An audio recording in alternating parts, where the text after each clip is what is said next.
Charles Tétariat, bonsoir. Bonsoir. Merci d'avoir accepté notre invitation.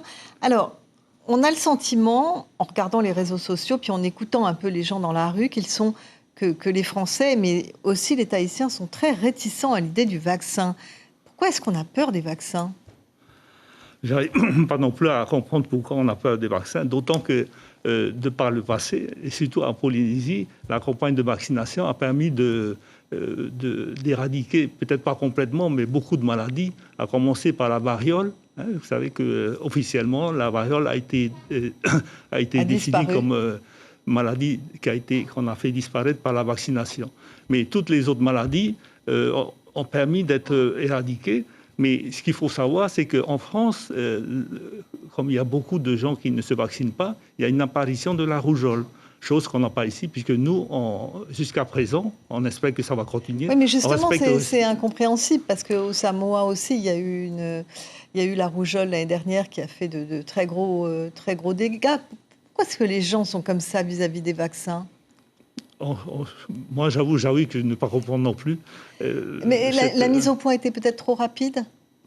Non, contre le vaccin actuel, on comprend un peu la situation contre le vaccin actuel. Contre le vaccin actuel, c'est vrai que les médias ont parlé que l'étude clinique n'a pas été menée complètement à sa fin, et pour cause, vu la pandémie et vu la morbidité de la pandémie, les grands laboratoires ont demandé au pays d'accepter qu'on fasse l'essai, c'est-à-dire l'essai de la phase 3.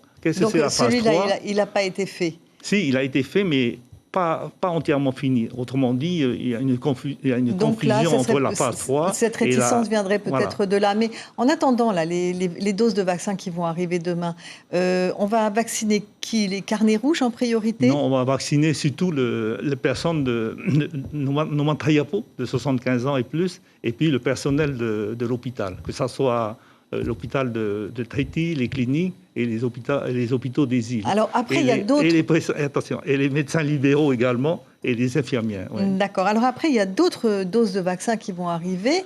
Est-ce que ça veut dire que si on arrive à se faire vacciner là tous dans l'année, ou à peu près, est-ce qu'on va pouvoir arrêter ces gestes barrières, ne plus porter le masque ? D'après les spécialistes, il semblerait que si on veut éradiquer le virus, il faut vacciner le maximum de personnes qu'on peut vacciner, c'est-à-dire dans au moins la moitié, et puis surtout dans un délai assez rapide. Je ne pense pas qu'on va avoir toutes les doses de vaccins. Déjà que pour demain, on n'aura que à peu près 7000 personnes qui vont être vaccinées. Il y a tout le reste qui ne vont pas être vaccinés. Alors le gros problème, c'est que ce qu'on demande à la population, et ce qui est demandé, c'est que même si on est vacciné, vacciné ou pas vacciné, il faudra qu'on continue les gestes barrières, et notamment le masque. Pourquoi ? Parce que le virus peut continuer à se propager. Même si on est vacciné ? Même si on est vacciné, non. Le problème, c'est pour ceux qui n'ont pas été vaccinés. Et c'est pour ça que le virus continue à se propager et à se maintenir. C'est pour ça qu'il faut vacciner assez rapidement. Et il faut... Alors, ce qu'on ne sait pas, est-ce que l'immunité du vaccin dure 1 an ou 2 ans, ou alors quelques mois. Donc il faudra conserver les gestes barrières, et ça c'est la mauvaise nouvelle du soir. Oui, je pense que c'est la mauvaise nouvelle. Merci docteur Tétariat. Je rappelle que vous êtes l'un des médecins référents du pays, habilité à nous parler de l'épidémie de coronavirus qui sévit depuis 1 an, et même un peu plus sur le reste de la planète.